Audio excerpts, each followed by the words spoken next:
जय माता दी दोस्तों, आपके अपने चैनल स्पिरिचुअल लाइफ से में आपका स्वागत है। एक बार फिर मैं आपके लिए एक नई वीडियो लेकर आया हूँ। इस वीडियो में मैं आपको एक नई साधना के विषय में बताऊंगा और यह साधना होगी यक्षिणी की साधना, क्योंकि हमारी यक्षिणी की सीरीज़ चल रही थी।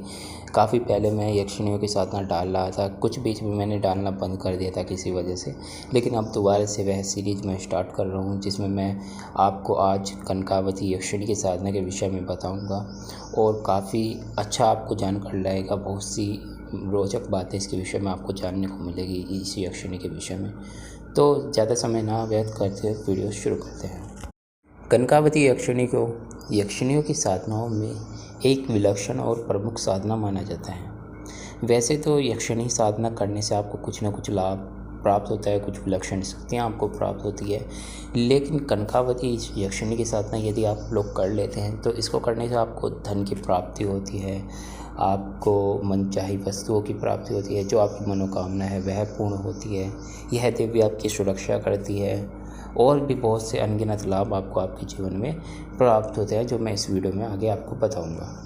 वैसे तो यक्षिणी जितनी भी यक्षिणी साधनाएं होती हैं उनको घर पर नहीं करना चाहिए, उसी प्रकार इस यक्षिणी की साधना को भी आपको घर पर नहीं करना चाहिए।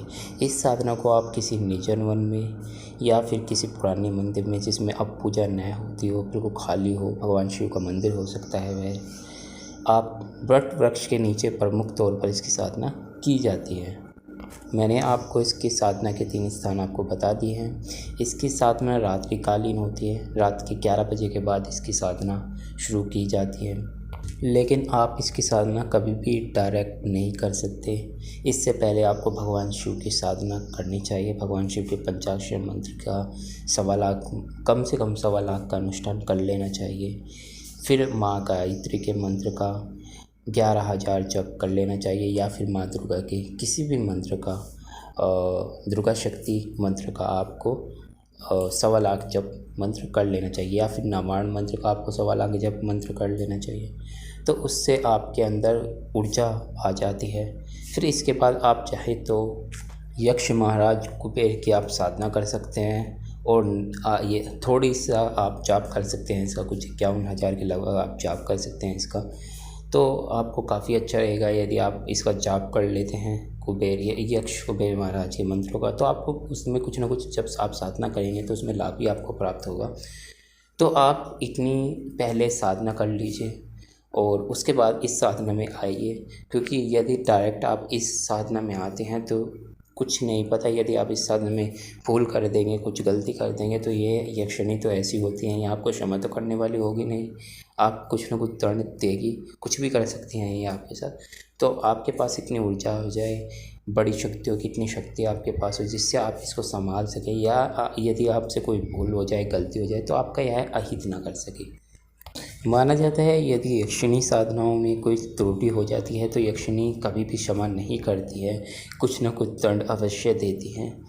और जब भी आप इस साधना को करें, आपके ने विचार कर लिया है कि मुझे यक्षिणी साधना करनी है, कनकावती यक्षिणी साधना करनी है, या कोई और यक्षिणी साधना करनी है। वैसे विशेष तौर पर आज हम कनकावती यक्षिणी के बारे में बता रहे हैं, तो मैं कनकावती की ही बात करूंगा यहाँ पर।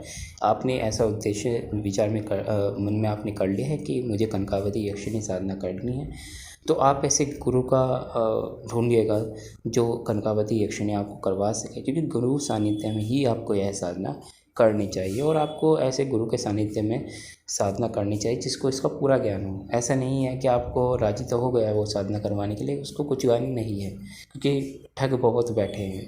लेकिन जो सही मायने में कोई अच्छा साधक या गुरु है वह बहुत ही कम मिलते हैं, तो आपको इस चीज़ का ध्यान रखना चाहिए। और मैं बात करूं इसकी यक्षिणी की, तो जब आप इस यक्षिणी को सिद्ध कर लेते हैं तो आपके कार्य बनने लगते हैं। आप जो भी मन में अपने सोचते हैं, कोई आपको कोई ऐसी वस्तु है जिसकी प्राप्ति करना चाहते हैं, तो आपको वह भी प्राप्त हो जाते हैं। आपके मनोवांछित कार्य आप होने लगते हैं, धन लाभ आपको होने लगता है। जो भी व्यक्ति आपके संपर्क में आता है वह आपसे बिल्कुल प्रभावित हो जाता है।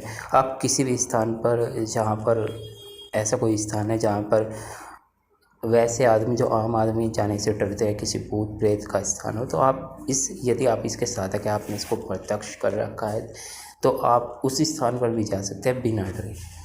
यह यक्षिणी आपको गुप्त से गुप्त रहस्य बताती है और आपको गुप्त से गुप्त जानकारी प्रदान करती है। यह यक्षिणी देखने में अत्यंत सुंदर गौरवर्ण युक्त होती है। उम्र भी कुछ ज़्यादा प्रतीत नहीं होती है। 16-17 साल की युवती के समान यह दिखाई देती है, लेकिन इसको देखने के बाद आपके मन में कोई विकार नहीं आना चाहिए।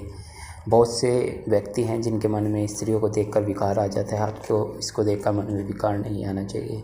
आप इसको माँ, बहन, ठीक है ना, माँ, बहन, मित्र किसी भी रूप में सिद्ध करें। प्रेमिका रूप में आप इसको सिद्ध कर सकते, तीनों में से किसी भी रूप में, माँ, बहन, प्रेमिका किसी भी रूप में सिद्ध करें। लेकिन मैं आपको कहूँगा कि आप इसको माँ रूप में सिद्ध करें तो ज़्यादा बेटर होगा, क्योंकि उसमें यह आपका अहित नहीं करेगी।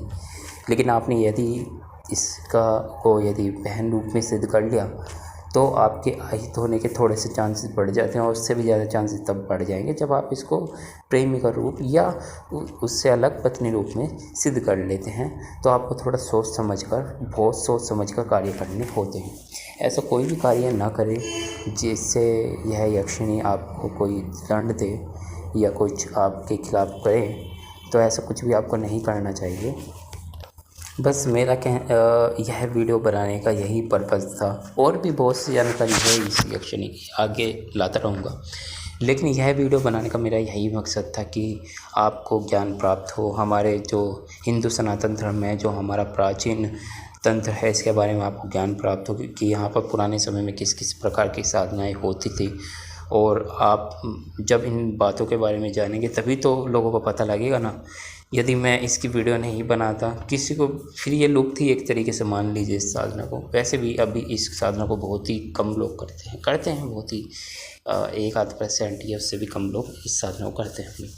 तो आज मैंने आपको बताया कनकावती यक्षिणी के विषय में, और मैंने आपको बताया कि आप यदि इस साधना को करने के इच्छुक है तो किसी अच्छे गुरु के मार्गदर्शन में इस साधना को करें, जो आपको पूर्ण ज्ञान दे सके, आपको बता सके कि आप इस साधना को करने के योग्य है या नहीं है। तो सभी बातें इस वीडियो में मैंने आपको बता दी। कभी भी साधनाएं अनुभव करने के लिए मत करें। बहुत से लोग ऐसे होते हैं जिनके मन में काफ़ी ज़्यादा गर्मी रहती है कि मैं देखना चाहता हूँ वो चीज़ होती है या नहीं होती। ऐसे उद्देश्य से कोई भी कार्य ना करें। अगर आपको कोई क्वेश्चन है तो कमेंट करें, चैनल को सब्सक्राइब कीजिए, वीडियो को लाइक कीजिए। धन्यवाद। जय श्री राम।